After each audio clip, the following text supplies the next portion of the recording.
NATO के border पर war scene, रूस का किलर सबमरीन।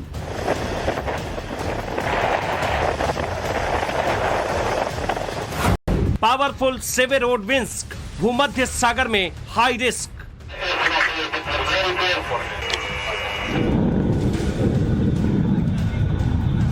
परमाणु से लैस रूसी पनडुब्बी, लोकेशन देख यूरोप में खलबली।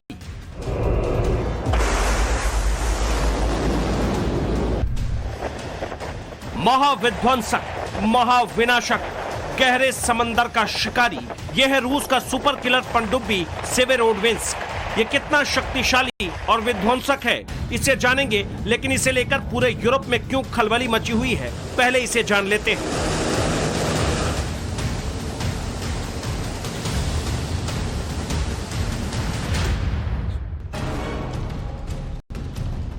खलबली इसलिए क्योंकि एक तरफ यूक्रेन से रूस का युद्ध चल रहा है, तो दूसरी तरफ यूक्रेन की मदद करने वाले नाटो देशों के समुद्री बॉर्डर पर रूस ने अपने पावरफुल सबमरीन को तैनात कर रखा है, जिसकी भनक से नाटो देशों की चिंता बढ़ गई।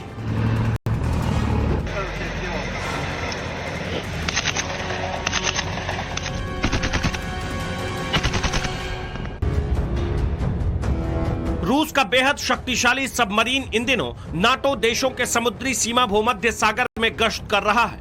नाटो देशों ने इसकी मौजूदा लोकेशन इटली के तट के करीब पाई है। जब से रूस के सुपर किलर पनडुब्बी की लाइव लोकेशन नाटो देशों को मिली, तब से भूमध्य सागर में नया वॉर फ्रंट खुल गया है।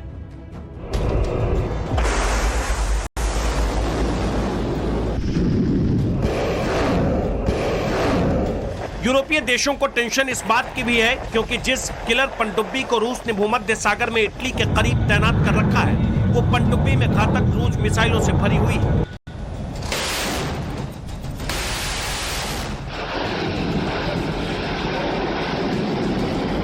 मीडिया रिपोर्ट के मुताबिक सेवेरोडोनेट्स्क सबमरीन में 40 कैलिबर क्रूज मिसाइलों को तैनात किया गया है, जो किसी भी देश को तबाह करने के लिए काफी है, और यही वजह है कि इटली समेत नाटो देश टेंशन में है।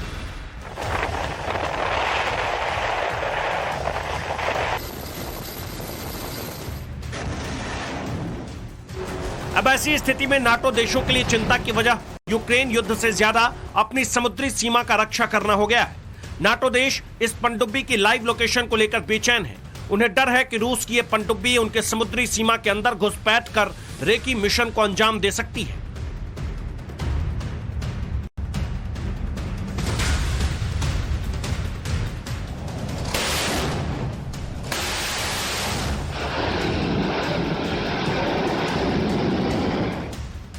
इससे उनके सहयोगी देशों की सुरक्षा को खतरा पैदा हो सकता है।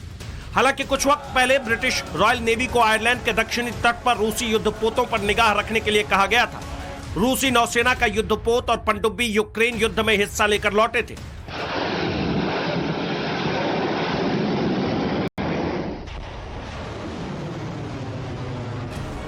ब्रिटिश रॉयल नेवी की माने तो सेवेरोडोनेट्स्क पनडुब्बी को रूस ने भूमध्य सागर इलाके में तब से भेजा है जब रूस का ही युद्धपोत मार्शल उस्तिनोव ब्रिटेन के पास आक्रामक तरीके से गश्त लगा रहा था। युद्धपोत तो लौट गया था, लेकिन पनडुब्बी को लेकर नाटो देश अब अलर्ट हुए हैं।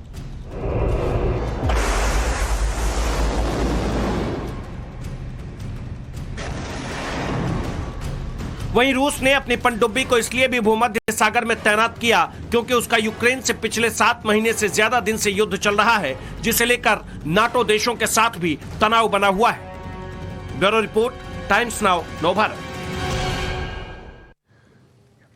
दरअसल रूस की यह पनडुब्बी महाविनाशक क्रूज मिसाइल से लैस है, जिसकी वजह से नेटो की सेना अलर्ट मोड पर है। रूसी पनडुब्बी कितनी घातक है, इसका अंदाजा इस बात से लगाया जा सकता है कि अगर गलती से भी एक भी nuclear less cruise missile fire हुई तो नेटो का कोई भी एक देश का नामो निशान खत्म हो सकता है।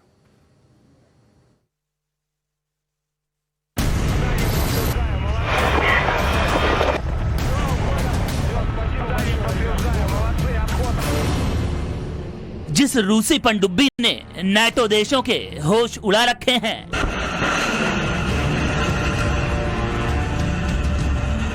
जिस रूसी सबमरीन से पूरे यूरोपीय सेनाओं की नींद उड़ गई है, जिस रूसी पनडुब्बी से भूमध्य सागर वॉर का नया फ्रंट बन गया, जिस रूसी सुपर किलर सबमरीन के लाइव लोकेशन से इटली, फ्रांस, ब्रिटेन बेचैन है,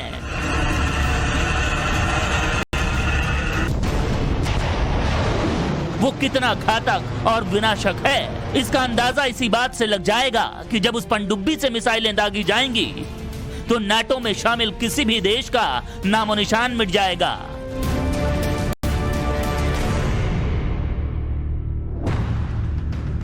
रूस का सुपर किलर सबमरीन सेवेरोडोविंस्क बेहद शक्तिशाली और बेहद विध्वंसक है, जो रूस की सबसे ताकतवर पनडुब्बियों में सबसे ऊपर है। इस पनडुब्बी की खासियत यह है कि यह न्यूक्लियर पावर से लैस है। इसकी मारक क्षमता 1500 से 2000 किलोमीटर है। इस पनडुब्बी में 40 कैलिबर क्रूज मिसाइलें तैनात की जा सकती हैं। इसके अलावा सेवेरोडोविंस्क पनडुब्बी रूसी सेना के शस्त्रागार में सबसे उन्नत है। इस पनडुब्बी में बेजोड़ स्टेल्थ तकनीक, एक्टिव एंटी टॉर्पीडो सिक्योरिटी और एंटी एयर मिशन को अंजाम देने की क्षमता है। सेवेरोडोविंस्क सबमरीन पर जिस तरह की परमाणु से लैस क्रूज मिसाइलें तैनात हैं, अगर गलती से भी ये मिसाइल फायर हो जाए तो किसी भी देश में तबाही मच सकती है। रूस के इस पनडुब्बी की यह भी खासियत है कि इस पनडुब्बी में खाने पीने की चीजों के अलावा किसी भी दूसरे काम से सतह पर आने की जरूरत नहीं, और रूस की यह पनडुब्बी सबसे लंबे समय तक गहरे समंदर में मौजूद रहकर अपने ऑपरेशन को अंजाम दे सकती है।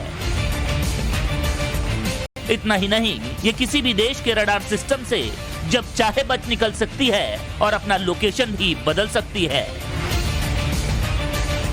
Bureau report, times now Navbharat. सवाल यह कि क्या यूक्रेन से युद्ध करते करते रूस के हथियार खत्म होने वाले हैं? क्या रूस की हालत इतनी खस्ता हो चुकी है कि उसे हथियारों के लिए नॉर्थ कोरिया और ईरान की मदद लेनी पड़ रही है? यह दावा अमेरिका की मशहूर अखबार न्यूयॉर्क टाइम्स ने किया। इन दावों की क्या सच्चाई है, इस रिपोर्ट के जरिए आपको दिखाते हैं।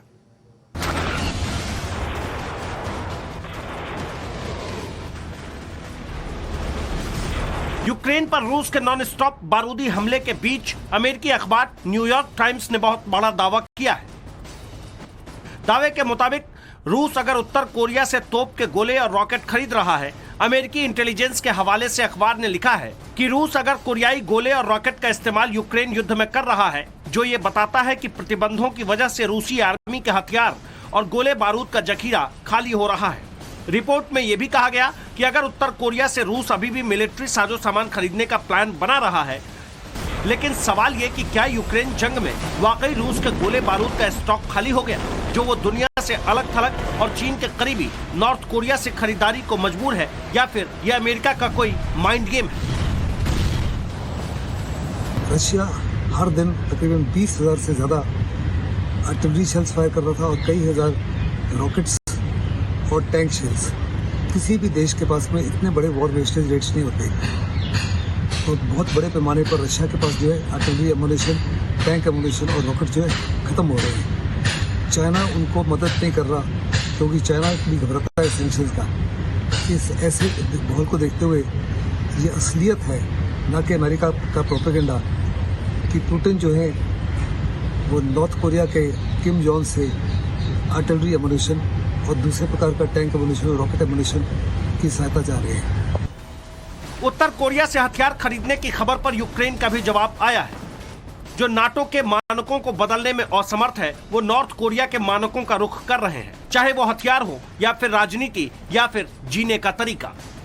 इससे पहले यूक्रेन जंग को लेकर अमेरिका ने एक और बड़ा दावा किया था। अमेरिका के मुताबिक रूस ने यूक्रेन में युद्ध के लिए ईरान से ड्रोन खरीदे, जो मैदाने जंग में पूरी तरह नाकाम रहे।